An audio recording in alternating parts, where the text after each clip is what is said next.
Hola, buenas tardes. Primero quiero agradecer muchísimas gracias a todas las personas involucradas y hacer una tarea que es casi imposible, y es de las mujeres indígenas en un mundo pospatriarcal en 10 minutos. Así que intentaré hacerlo lo mejor posible. Primero quería plantear sobre el hecho de plantear un mundo pospatriarcal implica necesariamente hablar de futuro. Y el futuro, como lo conocemos, está construido sobre todo desde un discurso patriarcal. En este futuro, la línea del tiempo es solo una línea, no hay muchas más, es una horizontal, y además de ser horizontal, el futuro queda adelante. Y está secuestrado por otra idea bastante patriarcal, que es la idea de progreso, de un progreso siempre ascendente, de un crecimiento, de un desarrollo cada vez más, con mayor crecimiento.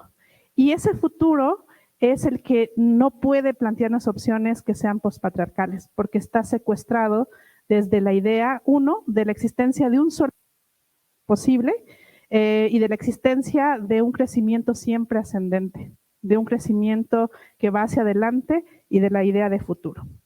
En ese sentido, es difícil entonces plantear un escenario pospatriarcal.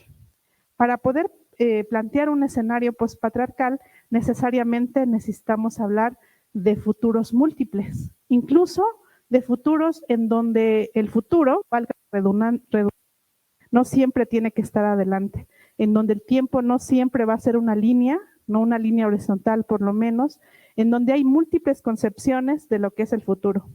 Y tal vez en ese futuro, en ese tiempo que es múltiple, que son muchos futuros, siempre en tensión, en colaboración o que plantean diferentes escenarios, en una ecología distinta de futuros, podemos tal vez hablar de pospatriarcado.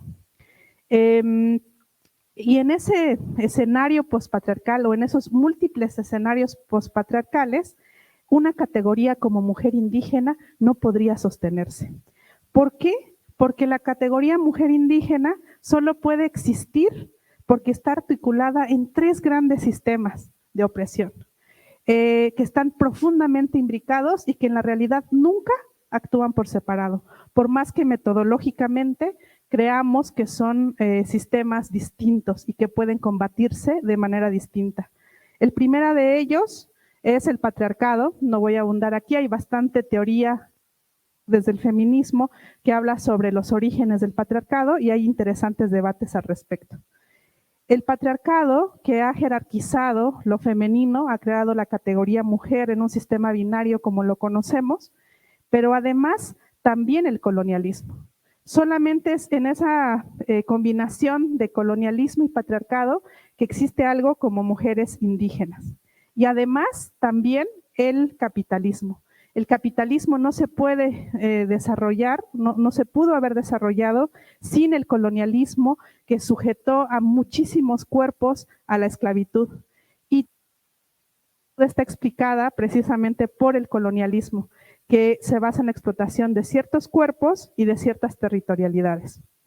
Por lo tanto, para este sistema somos mujeres y somos indígenas, pero indígena no es una categoría esencial, significa una posición dentro del sistema colonial, de manera que podemos decir hacia el pasado que llevamos miles de años siendo mujeres mijes, zapotecas, mujeres mixtecas, mujeres de los múltiples pueblos que ahora se conocen indígenas, y de esos miles de años, sí, como diversos historiadores plantean, que podemos tal vez arbitrariamente tomar la domesticación del maíz como el comienzo de una historia tal vez mesoamericana. Podríamos decir que llevamos casi 9,000 años siendo mujeres otomangues, zapotecas, mijes, mixtecas, y de esos 9,000 solo 500 indias y 200 indígenas. Entonces, no podemos pensar en un futuro o en muchos futuros postpatriarcales si no ponemos en crisis estos tres grandes sistemas.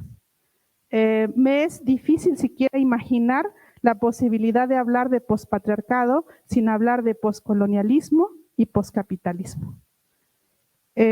Porque esos tres sistemas son los que nos vuelven a situar como mujeres indígenas.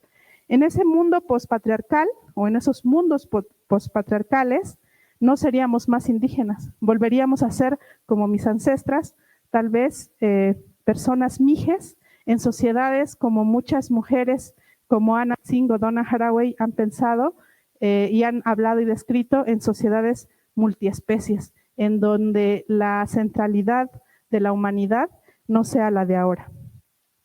Más allá de debatir tal vez aquí si existió o no un patriarcado ancestral, que es también una discusión teórica e histórica interesante para los pueblos antes de la llegada del colonialismo, a estas alturas no podemos pensar en postpatriarcado sin poner en crisis colonialismo y capitalismo.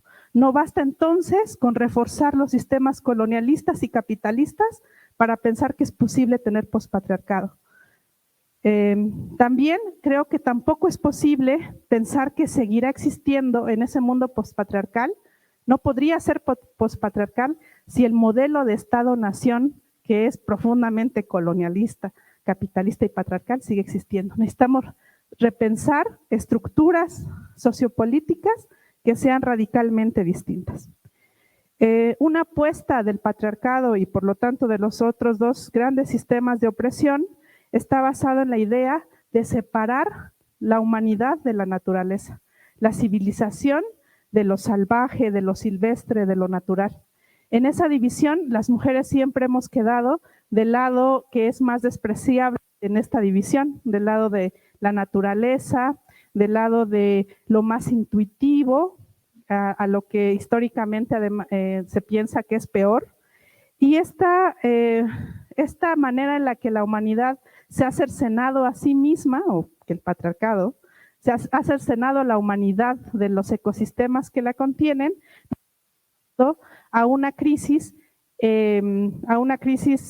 climática que sí o sí va a replantear estos múltiples futuros. Y en este sentido, el hecho de que la categoría de mujeres indígenas no puede sostenerse sin pensar en todos los sistemas de opresión, es que la lucha de las mujeres indígenas, de muchas mujeres indígenas, la lucha de las mujeres mijes, la lucha de las mujeres zapotecas en el valle, la lucha de las mujeres mapuche, está profundamente ligada a la defensa del territorio. A diferencia de la tradición feminista occidental, que aparte es múltiple y variada, lo reconozco, se diferencia profundamente en que no puede perder de vista también la opresión colonial. Por lo tanto, la opresión que este patriarcado, capitalismo y colonialismo ejerce sobre la naturaleza, también la ejerce sobre las mujeres. Y entonces muchas de estas luchas, una gran parte de esta está profundamente ligada a la tierra. Si hacemos un breve recorrido de la lucha de las mujeres indígenas, de las luchas patriarcales que al mismo tiempo anticolonialistas, el reclamo por ejemplo, ser reconocidas como posesionarias de tierra comunal es un reclamo y una causa muy fundamental, que a veces va a chocar con los principales reclamos del feminismo occidental. Y en muchos casos, a veces el feminismo califica estas luchas como no suficientemente feministas, como si no solamente afectaran a las mujeres o que tiene que ver no solo con las mujeres. En esta defensa, ya sea de reclamo por ser posesionarias de tierra comunal, ya sea en la defensa de los bienes naturales como son el agua, la contaminación del aire, la defensa de los bosques, en todos estos espacios la lucha de las mujeres de pueblos indígenas está profundamente articulada. Por lo menos estratégicamente, para crear este mundo pospatriarcal, creemos en muchos casos necesaria la idea de plantear una tipología más amplia de las luchas antipatriarcales. Generalmente, en la tradición occidental hay una obsesión por la validación de tales, sobre todo de los estándares occidentales colonialistas, capitalistas y patriarcales. Y tiene que ver con la calificación desde los nombres de esta tradición para validar otras luchas.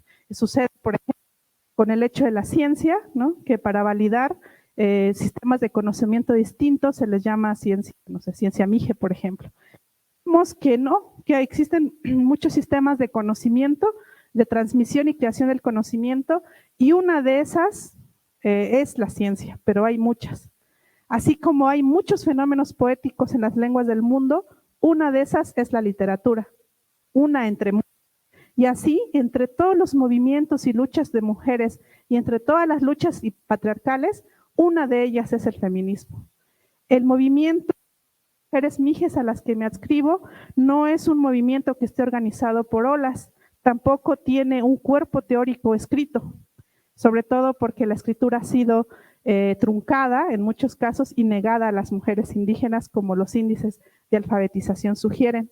Por lo tanto, mi postura no es una postura antifeminista en absoluto, pero es una postura distinta, porque necesitamos que se cuestione.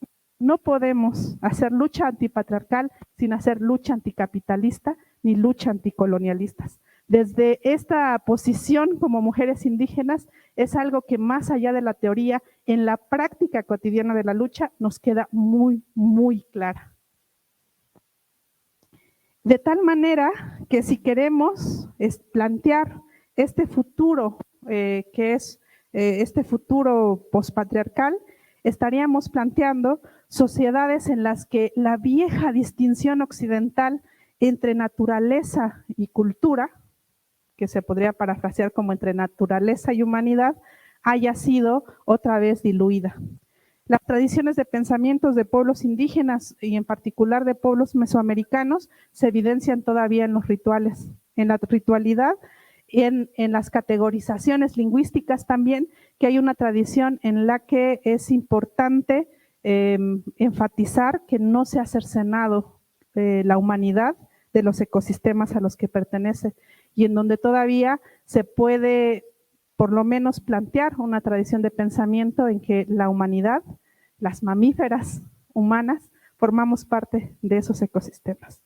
Entonces pienso en ese mundo postpatriarcal, en un mundo sin Estado-nación, sino en pequeñas estructuras sociales en donde los cuidados sean el centro de las relaciones sociopolíticas, en donde la distinción entre naturaleza y humanidad haya sido abolida, porque tendremos la conciencia de que dependemos profundamente de ella, de que somos también naturaleza, y también un mundo en el que la idea de desarrollo ha sido sustituida por las múltiples concepciones de bien común y de bienestar, o de vida digna, o de Hotkukochten, o como sea, que en las múltiples tradiciones de los pueblos indígenas esto esté codificado. Y en esas sociedades en donde podríamos observar que la centralidad de los valores que ordenan y proveen la vida, como son las labores de cuidado, estén ordenando estos mundos. Lamentablemente, que hay dos posibilidades de crear ese mundo pospatriarcal. Uno, porque nos demos cuenta que este modelo de crecimiento infinito, con explotación de cuerpos y territorios que están en muchos casos en los territorios de pueblos indígenas, sostenible, que no nos está proveyendo vida sino muerte, o en su caso tener que sobrevivir a esa apocalipsis planteada por el capitalista. En ambos casos, el futuro no puede seguir siendo patriarcal y capitalista, ya no es sostenible, no es posible. El problema es que en medio el costo que ese proceso va a tener. Mientras la centralidad de las mujeres indígenas tiene que ver precisamente con esta conciencia clara en las luchas, más allá de eso de la teoría, en que todas las luchas de las mujeres indígenas, incluso las de la participación política en sistemas asamblearios, pasa siempre por el territorio y por la construcción de lo común, porque de alguna manera y esa opresión nos ha enseñado que no podemos pensar en un mundo postpatriarcal que siga siendo capitalista y que siga siendo colonialista. Eso creemos que no es posible. Muchas gracias.